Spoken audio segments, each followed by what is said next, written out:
El día de hoy voy a hablar sobre el argumento. Desde luego que en todas las épocas, y me parece que principalmente la época actual, es sumamente importante identificar pues en qué momento estamos ante un argumento, sobre todo por toda los espacios que tenemos hoy por hoy y que podemos dar nuestra opinión, ¿no? Y esta opinión de pronto es pública. Si no tenemos un aparato crítico, si no tenemos noción de lo que estamos diciendo, pues quizá lo menor que nos pueda ocurrir es hacer el ridículo. Y pues bueno, como sabemos, hay otros desenlaces que no son del todo positivos, ¿no? Entonces, me parece de suma importancia traer a colación esta definición, ¿no? En qué momentos se puede utilizar, quizá en qué momentos no conviene utilizar el argumento. Yo creo que hace falta, ¿no?, estos espacios de diálogo donde las discusiones, los debates se viertan sobre un argumento sólido, sobre razones justificadas, ¿no? Entonces, pues bueno, esa es la relevancia del argumento, no solamente en ámbitos académicos, en científicos, por ejemplo, sino también en la vida cotidiana. En ese sentido, pues bueno, un argumento, digamos, nos va a ayudar a justificar un punto de vista. Me parece que hay temas medulares que desde luego invitan al diálogo, al debate, a la reflexión, y es ahí cuando vale la pena argumentar.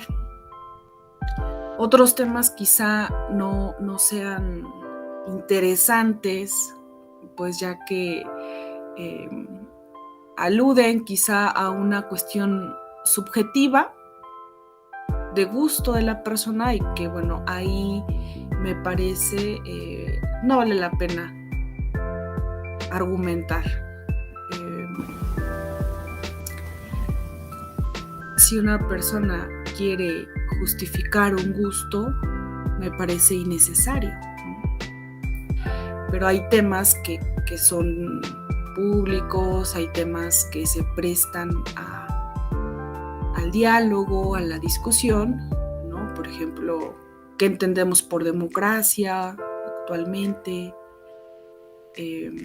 Porque la democracia era una en la edad antigua y fue otra en la moderna, y en lo contemporáneo es otra. Entonces son temas que desde luego conviene reflexionar, y otros, pues bueno, si me gusta el color azul o el verde, eso es sumamente aburrido y no invita a ningún tipo de reflexión, ¿no? A eso me refiero cuando digo que hay temas de carácter público y otros pues de carácter privado, que en realidad es ahí donde se deben quedar. Muy bien, entonces para entrar ya de lleno a este tema, lo primero que conviene evidentemente es saber identificar qué es un argumento. Ya vimos en qué momento quizá podríamos argumentar, ¿no? Qué temas son de carácter público, polémicos, quizá. Ahora conviene pensar, reflexionar en qué es un argumento, cómo lo puedo identificar. Entonces, lo primero es mencionar que los argumentos están hechos a través de premisas. Bueno, no es cierto, estoy adelantando un poco. Están hechos a través de proposiciones. Las proposiciones son enunciados que aluden a una idea. Esta idea es clara, este mensaje es claro, cualquier lector lo puede entender.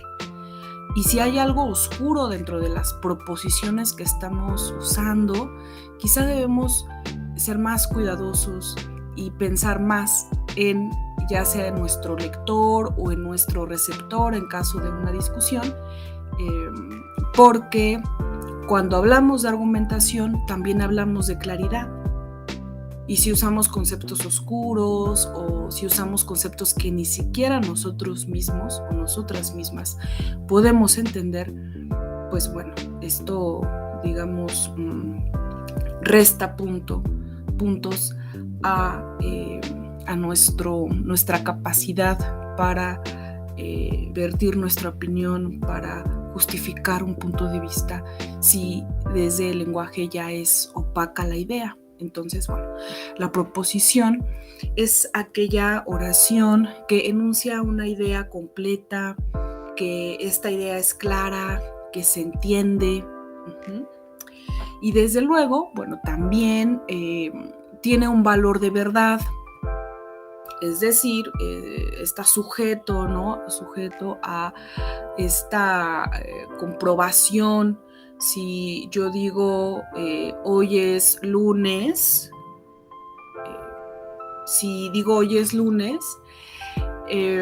hay una manera de verificar si esto que estoy diciendo es verdadero o es falso, ¿no? Entonces es ahí cuando tenemos ese valor de verdad, ¿no? Lo mismo si utilizamos oraciones que no pueden o que no es tan sencillo detectar su veracidad o su falsedad, pues bueno, también ahí cabría la pregunta si es pertinente integrar esta proposición. Ahora bien, ¿qué no es una proposición?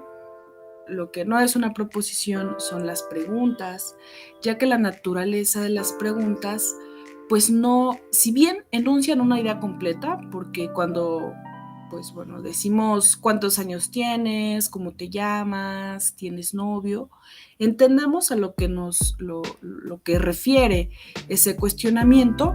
No obstante, la pregunta en sí misma no es una proposición. La pregunta en sí misma no alude a la verdad o a la falsedad. Simplemente pues está interrogando. En este tenor, lo mismo ocurre con los imperativos. Recuerden que los imperativos son aquellas oraciones que aluden a un mandato: guarda silencio, prende tu cámara, haz la tarea, ¿no? Todas esas órdenes pues tienen la misma naturaleza de la pregunta. Si bien enuncian una idea completa, en sí mismas no son verdaderas ni falsas, no tienen esa pretensión. Entonces ellas tampoco van a participar en esta idea de la proposición, que las proposiciones nos sirven para construir argumentos. Sería muy raro que yo quisiera mantener un punto de vista y que este punto de vista aludiera a una orden, ¿cierto? Entonces, por sentido común, pues tampoco, no cabe el imperativo porque es una orden. Y de lo que se trata justo, pues es de exponer ideas, y que justamente estas ideas, estas creencias, pues estén sujetas a cuestionamientos, a reflexiones. Y bueno, en este sentido los imperativos pues no tienen cabida en el argumento. Por otro lado, tenemos unas oraciones muy semejantes a los imperativos. Pensemos en la poesía. Pues bueno, la poesía tiene un carácter estético dentro del lenguaje, y generalmente utilizamos metáforas y demás, ¿no? Hay una carga emotiva, entonces tampoco nos van a funcionar estas construcciones para nuestro argumento. es algo parecido a los imperativos, ¿no? Qué belleza, no sé, qué bello día. Bueno, pues a lo mejor y sí puede ser verdadero, puede ser falso, pero la carga emotiva, digamos que pues no nos sirve para argumentar. Entonces esta noción también sale de la noción de proposición. En este sentido, ya depuramos qué es un argumento, qué es una proposición y qué no es una proposición. Ya lo tenemos bastante claro, o me parece que ya es claro. Ahora cabe señalar cuáles son los elementos del argumento, porque si bien todas son proposiciones, algunas tienen un nombre, ¿no? O sea, tienen nombre y apellido, y hay una distinción. Punto número 1, todos los argumentos están construidos a través de proposiciones. Punto número 2, si bien todas son proposiciones, no todas responden al mismo nombre. Y es ahí cuando les colocamos el apellido, ¿no? En el primer caso, pues bueno, algunas de las proposiciones van a ser llamadas premisas y otras serán conclusiones. Vamos a identificar de qué va cada una. La premisa, pues es la parte medular del argumento. ¿Por qué? Porque son las razones que yo tengo para justificar un punto de vista. Y esto, digamos, es muy, muy importante, porque si únicamente yo establezco una postura, solo adopto una postura, pero esa postura no está acompañada de razones, lo que estaría haciendo es, pues bueno, estaría cayendo en un dogmatismo, ¿no? Sería prácticamente un dogma, porque un dogma no está sujeto a cuestionamientos, un dogma simplemente es una imposición. ¿Se dan cuenta? Entonces, si únicamente tengo una conclusión, pero no está acompañada de razones que puedan ser verificables, entonces es claramente una imposición, un dogma. Y por eso es muy importante que estén presentes los dos aspectos, tanto las premisas, que son las razones que el sujeto tiene para poder adoptar una conclusión, una tesis, una postura, y desde luego también la conclusión. La conclusión es el resultado de la concatenación de las premisas. Hay un vínculo entre lo que se establece en las premisas y la conclusión. Entonces, en todos los planteamientos, en todos los argumentos debe haber premisa y debe haber conclusión. Si hace falta la conclusión, pues bueno, estamos ante también otro concepto lógico, y si hacen falta las razones, entonces estaríamos ante un dogma. Estratagema se llama cuando hace falta una parte de la conclusión. Nuestro argumento no está completo. Y si no está completo, entonces se puede caer en un error, en una falacia, y pues bueno, ahí si la otra persona con la que estamos discutiendo o la persona que nos está leyendo sabe identificar argumentos y sabe lógica, pues va a decirnos con la mano en la cintura que nuestro argumento está mal, ¿no? Que es incompleto. Entonces, bueno, estas son, digamos, las nociones elementales para poder identificar un argumento. Hay indicadores de conclusión que anuncian, desde luego, la presencia de ya la tesis, ¿no? Estos indicadores, pues bueno, son muy sencillos. Por lo tanto, es el indicador más utilizado. Finalmente, concluyo que, a razón de.